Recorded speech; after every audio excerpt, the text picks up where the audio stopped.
हम आज बात कर रहे हैं हिंदू नव वर्ष की, जिसका आरंभ होता है चैत्र के महीने से।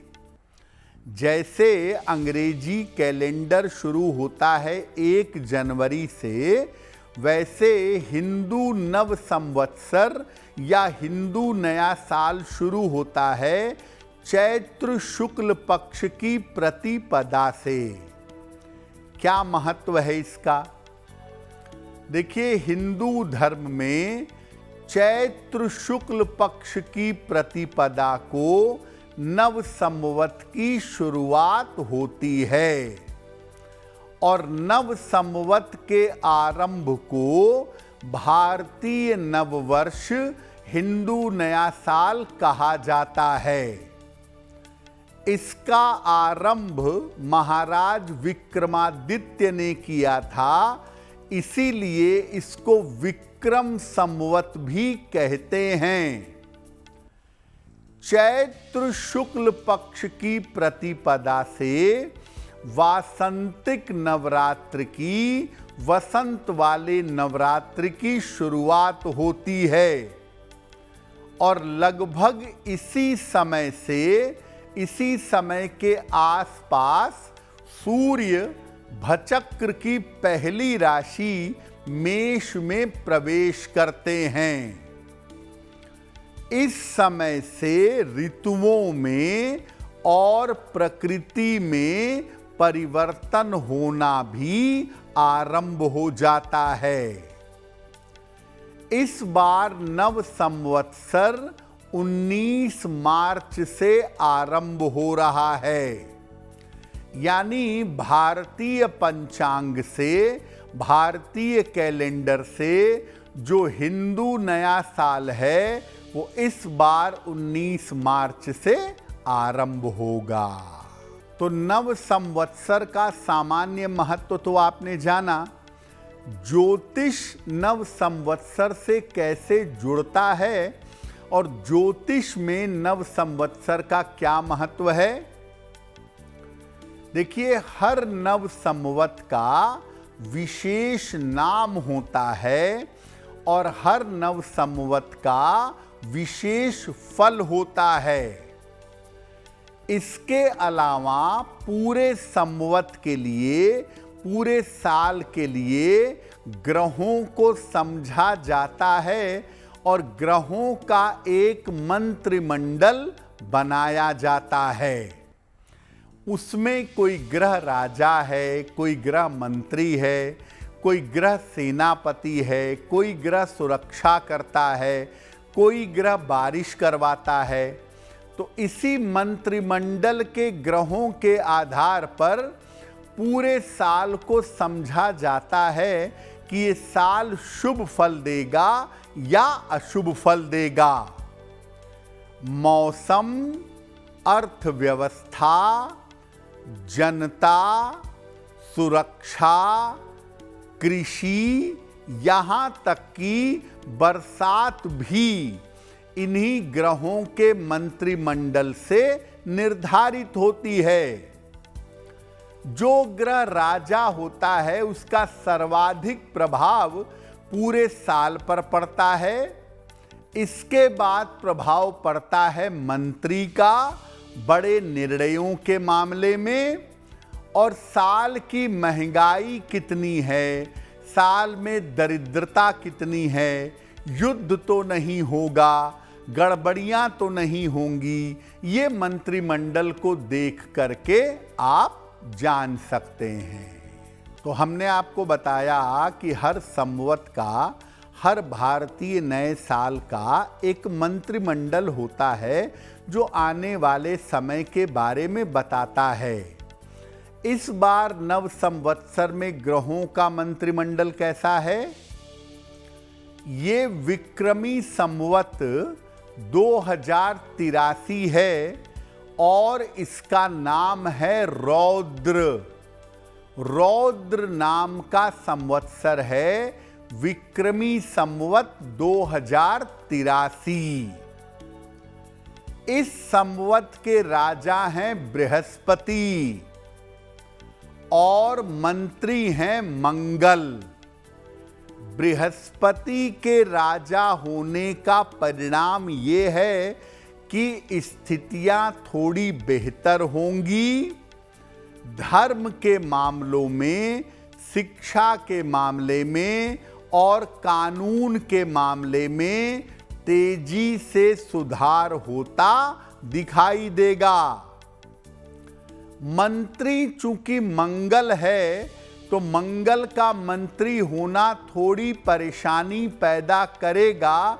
जन साधारण को थोड़ी समस्या भी होगी।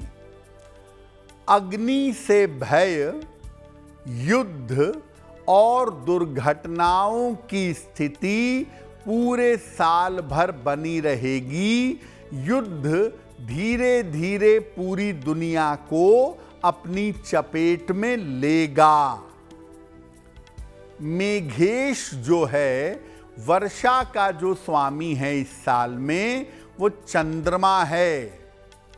इसीलिए वर्षा की स्थिति इस साल में थोड़ी बेहतर रह सकती है। लेकिन कुल मिला के मंगल का मंत्री होना अच्छा नहीं है। युद्ध की स्थितियां और ज़्यादा भड़केंगी और ज़्यादा खराब होंगी। 19 मार्च के बाद से जब नव संवत शुरू होगा, तो मंगल का प्रभाव युद्ध की स्थिति को और ज़्यादा गड़बड़ कर सकता है। तो हमने आपको बताया कि हर संवत का, हर भारतीय नए साल का एक मंत्रिमंडल होता है जो आने वाले समय के बारे में बताता है। इस बार नव संवत्सर में ग्रहों का मंत्रिमंडल कैसा है? ये विक्रमी संवत 2083 है और इसका नाम है रौद्र। रौद्र नाम का संवत्सर है विक्रमी संवत 2083। इस संवत के राजा हैं बृहस्पति और मंत्री हैं मंगल। बृहस्पति के राजा होने का परिणाम ये है कि स्थितियां थोड़ी बेहतर होंगी। धर्म के मामलों में, शिक्षा के मामले में और कानून के मामले में तेजी से सुधार होता दिखाई देगा। मंत्री चूंकि मंगल है, तो मंगल का मंत्री होना थोड़ी परेशानी पैदा करेगा। जन साधारण को थोड़ी समस्या भी होगी। अग्नि से भय, युद्ध और दुर्घटनाओं की स्थिति पूरे साल भर बनी रहेगी। युद्ध धीरे धीरे पूरी दुनिया को अपनी चपेट में लेगा। मेघेश जो है, वर्षा का जो स्वामी है इस साल में, वो चंद्रमा है। इसीलिए वर्षा की स्थिति इस साल में थोड़ी बेहतर रह सकती है। लेकिन कुल मिला के मंगल का मंत्री होना अच्छा नहीं है। युद्ध की स्थितियां और ज़्यादा भड़केंगी और ज़्यादा खराब होंगी। 19 मार्च के बाद से जब नव संवत शुरू होगा, तो मंगल का प्रभाव युद्ध की स्थिति को और ज़्यादा गड़बड़ कर सकता है। देखिए, जब भी किसी नए चीज़ की शुरुआत होती है, हम ऐसा करते हैं, ऐसा समझते हैं, ऐसे उपाय करते हैं कि वो काम अच्छा बना रहे। अब नव संवत की, नए साल की शुरुआत 19 मार्च से हो रही है। तो पहले दिन ऐसा क्या करें कि पूरा संवत, पूरा साल मंगलमय हो। प्रातः काल स्नान करके सूर्य भगवान को अर्घ दीजिए, जल अर्पित करिए। घर के मुख्य द्वार पर वंदनवार लगाइए। आम के पत्तों का वंदनवार हो तो ज्यादा बेहतर होगा। अपने इष्ट देव या अपने इष्ट देवी की विधिवत आराधना करिए। हाथ में गंध यानी सुगंध, अक्षत, पुष्प और जल लेकर नव संवत की पूजा करिए और भगवान से, अपने इष्ट देव से, अपनी इष्ट देवी से प्रार्थना करें कि आने वाला नव संवत मंगलकारी हो। नव संवत के दिन नीम के कोमल पत्ते और जो मौसम के फल हैं उनका चूर्ण बनाइए। उसमें काली मिर्च, नमक, हींग, जीरा, मिश्री, इमली और अजवाइन मिलाइए और इसको खाइएगा। ऐसा करने से रक्त विकार, ब्लड की समस्याएं और शारीरिक रोग शांत रहेंगे और पूरे साल भर स्वास्थ्य बेहतर बना रहेगा। इस दिन घर में अच्छा माहौल रखें, आनंदित रहें, अच्छे पकवान बनाएं, भगवान को भोग लगाएं और प्रसाद के रूप में ग्रहण करें। नव संवत के पहले दिन मंत्र जप करना, भगवान की स्तुति करना, भगवान से पूजा प्रार्थना करना आपके लिए बहुत बेहतर होगा। देखिए, चैत्र शुक्ल प्रतिपदा से नव संवत्सर का आरंभ होता है और चैत्र शुक्ल प्रतिपदा से वासंतिक नवरात्रि भी शुरू होती है। लोग ऐसा समझते हैं कि नवरात्रि का समय है, नव संवत शुरू हो गया तो विवाह भी कर लो, शुभ काम भी कर लो। लेकिन आप देखिए कि टेक्निकली इस समय में मीन में सूर्य विद्यमान होते हैं। लगभग मीन खरमास चल रहा होता है 14 अप्रैल तक का। अगर 14 अप्रैल के अंदर नवरात्रि पड़ रही है तो आप नया और शुभ कार्य नहीं कर पाएंगे। सिर्फ आप पूजा, उपासना, धर्म, कर्म, दान, पुण्य आदि कर सकते हैं। लेकिन अगर आप विवाह करना चाहें नवरात्रि में तो वो ज्योतिष के हिसाब से अलाउड नहीं है।